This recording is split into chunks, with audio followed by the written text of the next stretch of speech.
It was about 6 weeks ago when I received the call. Driving in my car, I looked down at my phone. Chip Roth. Now, Chip is our Unity Board president.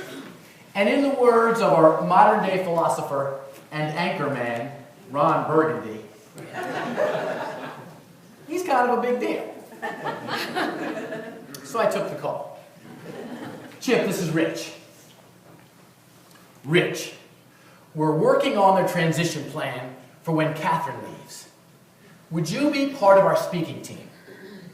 Would you speak on Sunday, February 17th? And would you speak on the topic of Unity Principle number 2? Without hesitation. Absolutely. I'd be honored to be part of that team and to speak on Principle number 2. Chip continued on, talking about the logistics, how we would make this a smooth transition. I did not go with him.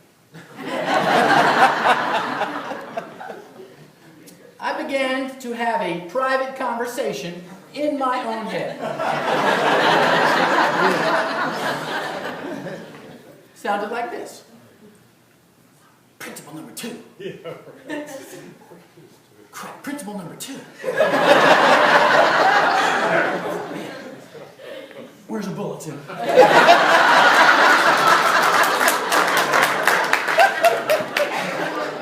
I had a bulletin, I could read what principle number 2 is. I just agreed to it.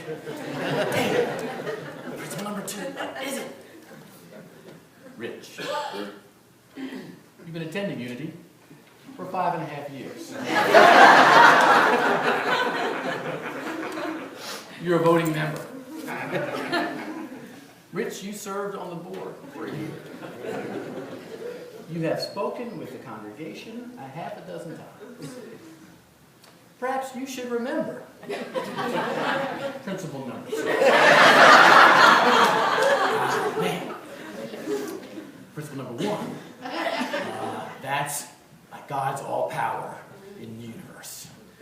5 is our truth into action. What is 2? Where's the bulletin? I just heard church on Sunday about a bulletin. I know what it is. Rich. Ask Chip. He's a nice man. He will not judge you or condemn you. He will understand that you agreed to speak on a topic that you're not sure what it is.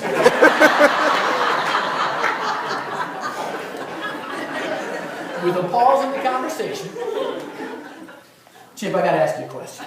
I'm a little embarrassed. For some reason, principle number 2 has slipped my mind. Tell me what it is. In a voice with just a hint of judgment.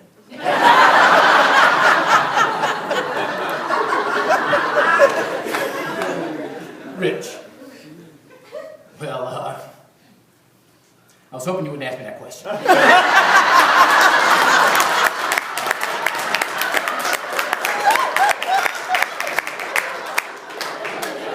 You see, Rich, I'm in my office. I don't have a bulletin here.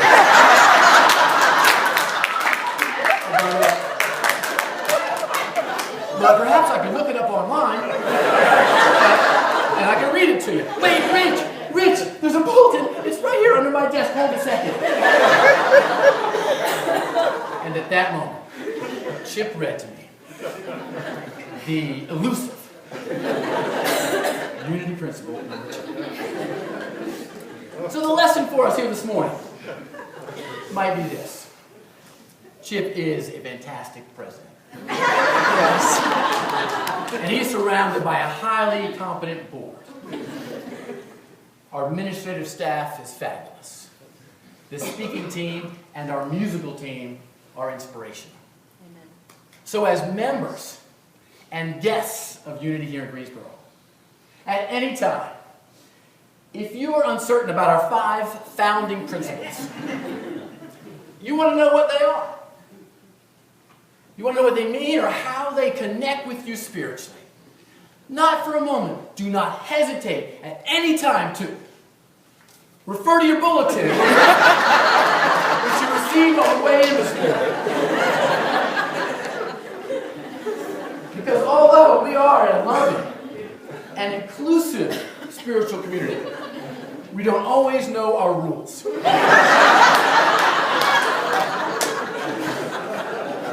And with that, let's say together, unity principle number 2.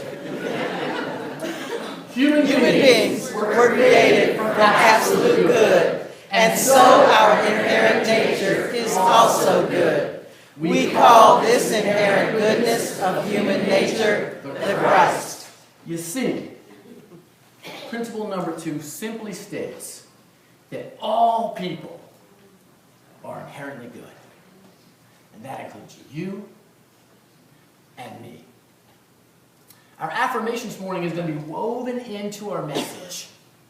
So let's start by turning to each of your neighbors, looking them in the eyes, and with conviction say, you are good. Go. You are good. You are good. You are good. Thank you. You are good. You are good.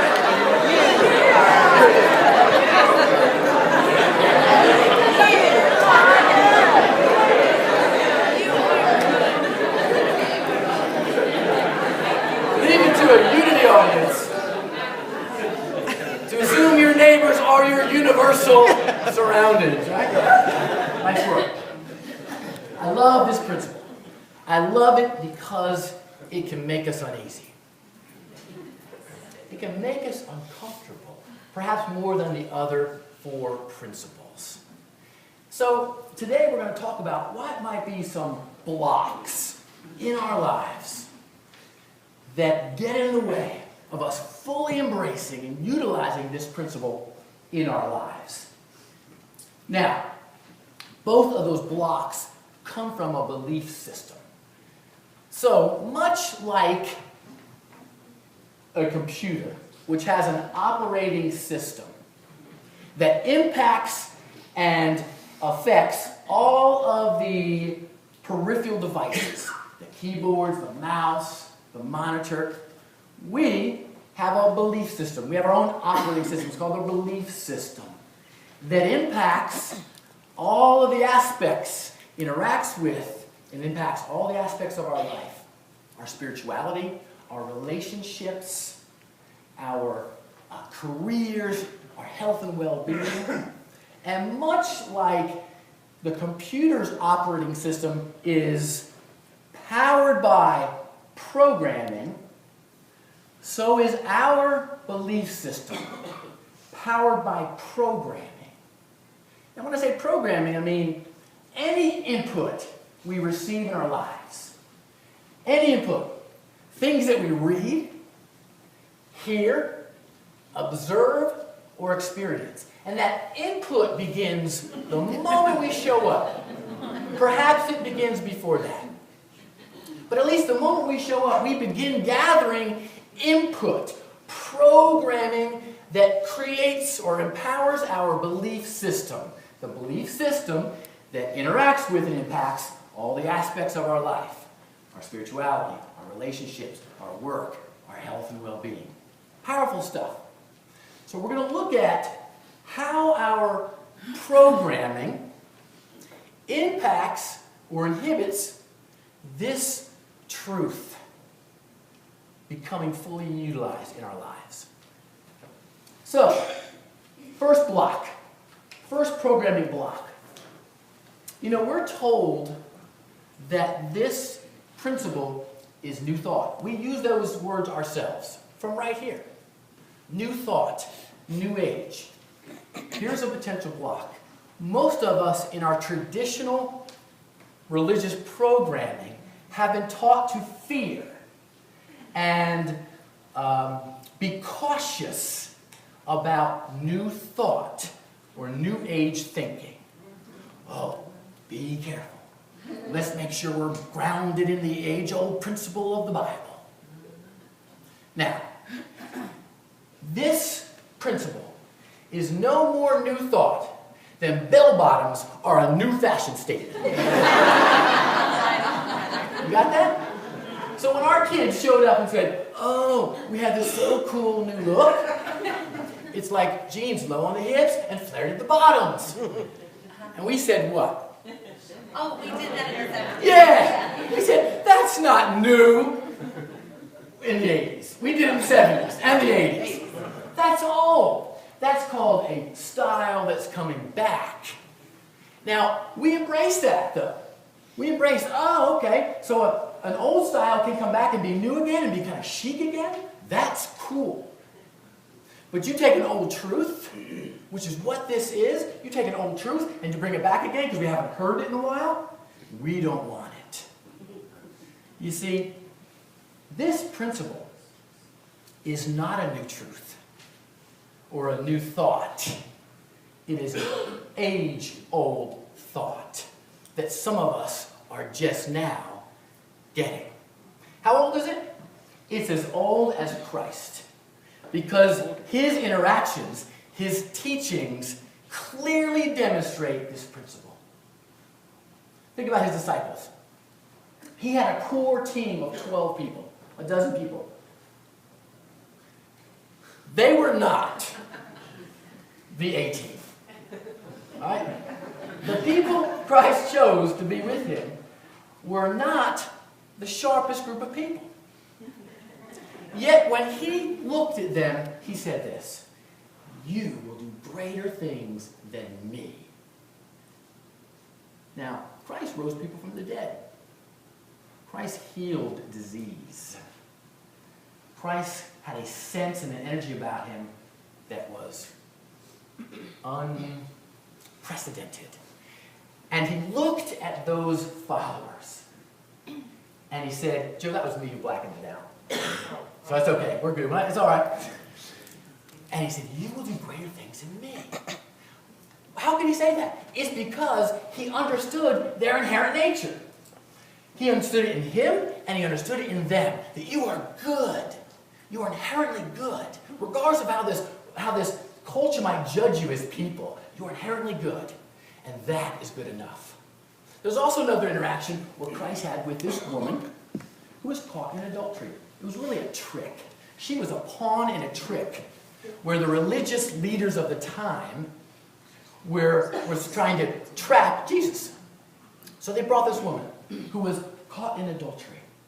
Now, in the Jewish law, that means she should be stoned to death. So Jesus, sensing this trap, is quiet.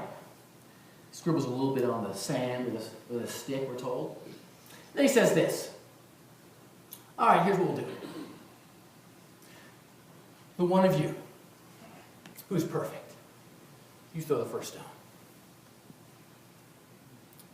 And one by one, those accusers walked away. And Jesus turned to the woman and said, where are your accusers? And she said, they're gone. He said, I don't accuse you either. Now go and sin no more. Now pause for a second, because my programming messes that up for me. He said something powerful. My programming that I've brought with me messes that up. He did not mean go and never mess up with the 10 Commandments. That's not what he meant. Here's what he meant. Woman, your inherent goodness has to be lived out in your life, and you don't see it. I can tell, woman, that you don't see yourself as good. I can see that in your life. I don't judge you. Your accusers are gone. You go and live from your inherent goodness. Wow. You see, that's how old this principle is. This new thought is ancient wisdom. That's a new programming opportunity for us, is to get rid of that teaching that once told us to fear this language and have a new teaching in which we can embrace this language and understand that we are inherently good. We can do greater things in Christ. There is no condemnation, but we're here to live out of our inherent goodness. Another form of programming is how we see God. The programming that we have received that determines how we see God and how we see ourselves. Can you blow that up? Just go to... All right, there you go. Thank you, brother. All right, so here's how God image came to me through my programming. Because, again, as I grew up, I heard, I observed, I read what about this idea of God. So I formed then this belief, my belief system on God. So here's some things that I formed with God. One, God is up there. And that was all in the language that I was taught as a child. We prayed to God up there as he looked down upon us here. I also took this programming that God was a white man. He was an old white man. That's just the way it came to me. And he was a little bit like Santa Claus. A bearded white man, except he was in better shape. In my programming, God was fit. But unlike Santa Claus, he was not jolly at all. He was a kind of a grumpy, angry old white man who lived up there. And he was judgmental. He was condescending. He was moody. This is the programming that fed my belief system of what this God might be. Distant and unapproachable. And then there was my programming about me. Who was I? Who was I as a human being? And that programming, often coming from the same sources, told me that I was broken, that I was sinful, that I had to perform to make God happy. And as long as my actions made him happy, I was okay. It was a very tentative situation between my actions, my behavior, and God. And if I was lucky, and I prayed hard enough, and won the lottery, maybe I could be with him forever. So that programming, fueling my belief system, created quite a chasm, quite a gap between me and this God. Now, there was a lot of things that I was doing that appeared that God and I were connected. But the truth was, we were very distant. Then in 2005, things in my life, circumstances in my life started to change. Not too long before that, a business that I once owned, I was fired from. Recently had gone through a divorce. I was looking at my life. Did you ever look at your life and say, this is not what I had in mind? This is not the picture that I had imagined. I was turned upside down. Here's the good thing about being turned upside down. We have an opportunity to reflect.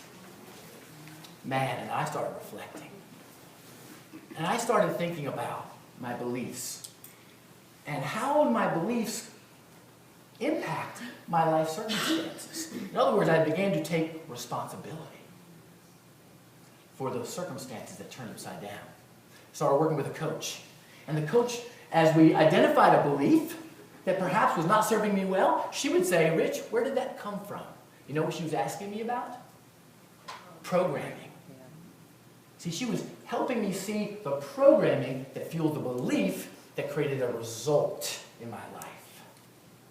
The first time I started thinking, wow, you mean I could actually undo that programming? You see, as a child, we had no choice. As a child, the programming was ours. It was pushed upon us. Pause. This is not a statement of judgment at all. You know what? The programming I've had in my life was exactly what I needed. It's exactly what I needed to get me to where I am. So there was not programming that anyone gave to me that was evil. It was only what it is.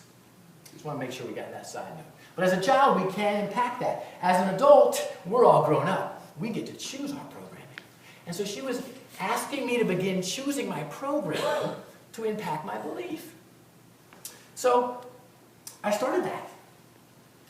Reading new thoughts, ancient wisdom. Began having conversations with people that I'd never had before. Listening to things that I had never heard before. Changing my programming. I remember the day when I was in my townhouse, 2006. I was particularly angry with God this day, thinking about my circumstances and how they were not aligned with what I had envisioned they would be. And as I've never done before, I rose up out of my chair and I let God have it. I paced between my living room and my kitchen, and I cussed God. Bad words, Chip. Bad words. Even though there are no bad words, right, Carly? I made them bad. Because my spirit was angry. 4-letter bad words. The kind that would make an old, angry white man unhappy. And I cried, and I yelled, and I let him have it. Why are you picking on me, God? You're such a big God. You got nothing else to do but pick on me. My life. Why don't you leave me alone for a while? Why don't you give me a break? And I let him have it. And here's what I learned in that day. God was not out there. God was right here. He was right here. And God never left right here.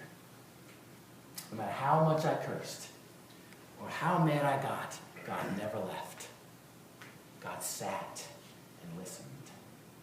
God did not judge. God did not condemn. As a matter of fact, I could almost hear God say, Rich, I've been waiting a long time to talk with you. It's so good for you to put your mask down. Come out from behind the walls that you built to protect yourself. And just sit with me and be real. For the first time, God and I began to have an intimate relationship where I was real. And that's all he wanted. In other words, my inherent goodness finally became enough. Now that is not a one-time step in our journeys. Old habits, old programming takes a while. That was the beginning of applying some new programming that radically changed the way I saw myself, the way I saw God. This principle, before I even heard it, began to come alive in my life. That day, everything changed except me. I didn't need to change. I didn't need to perform. I was enough. Turn to your neighbor on each side. Look at them in the eyes and with conviction say, I am good. Go.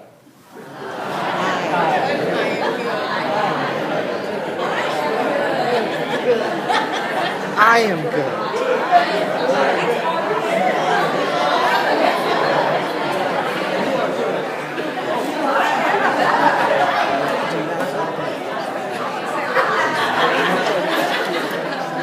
Okay, so how do we do this?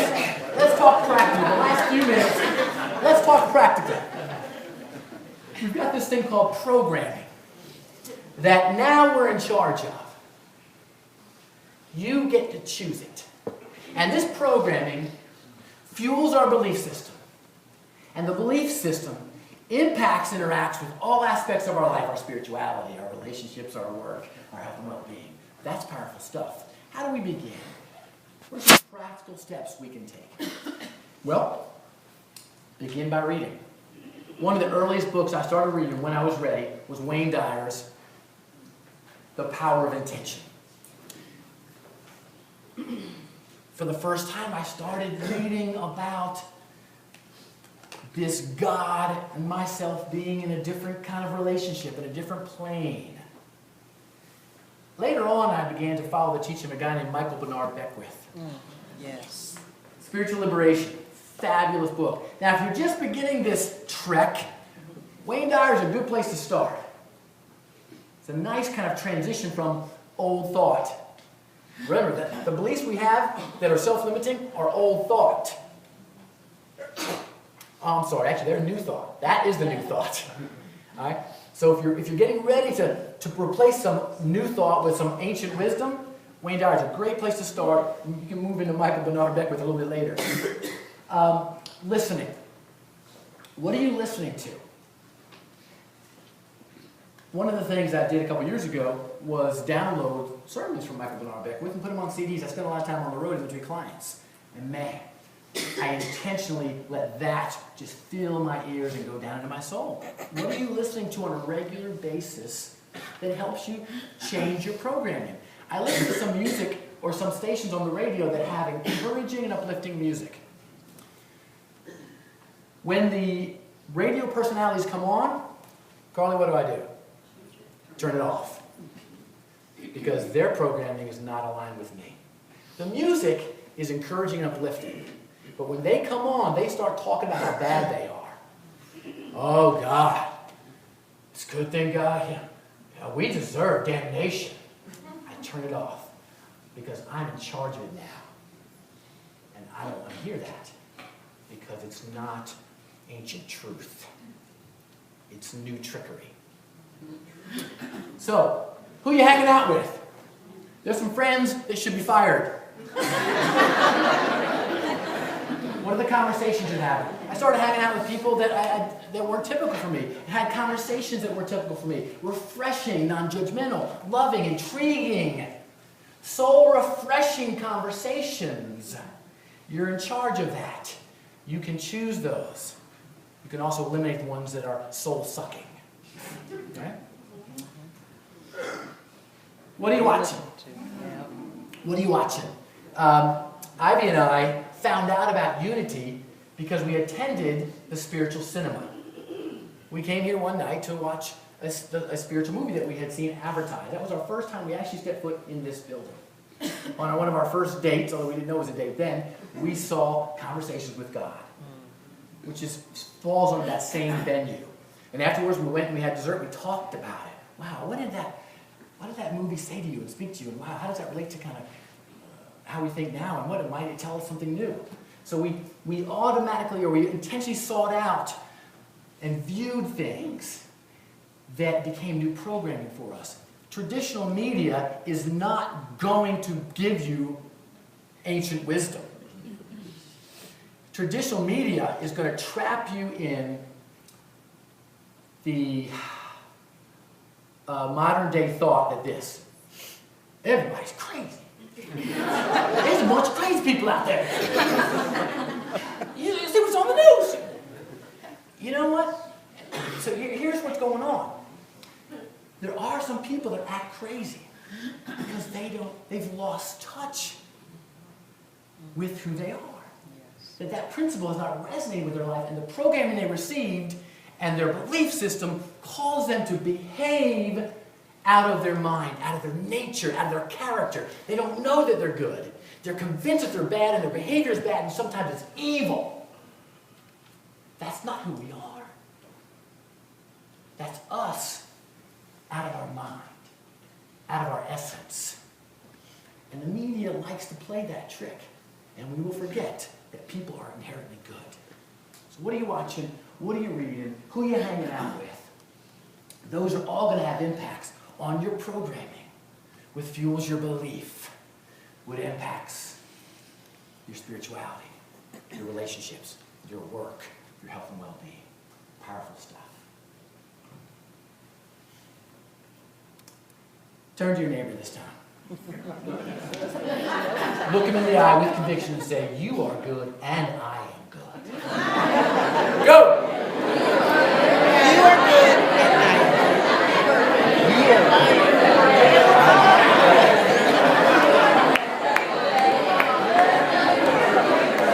Hey guy, you are good and I am too. You are good and so am I.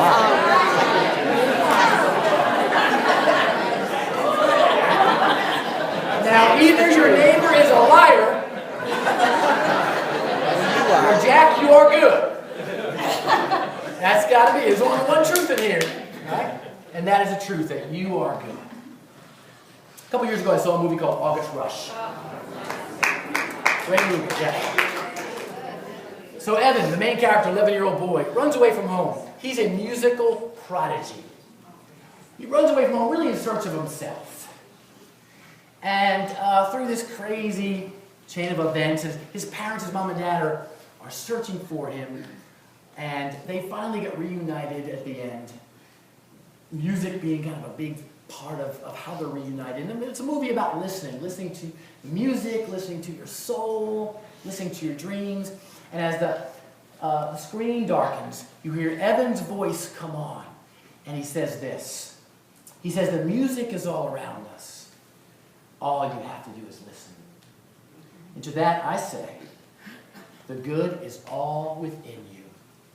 All you have to do is believe it. And so it is.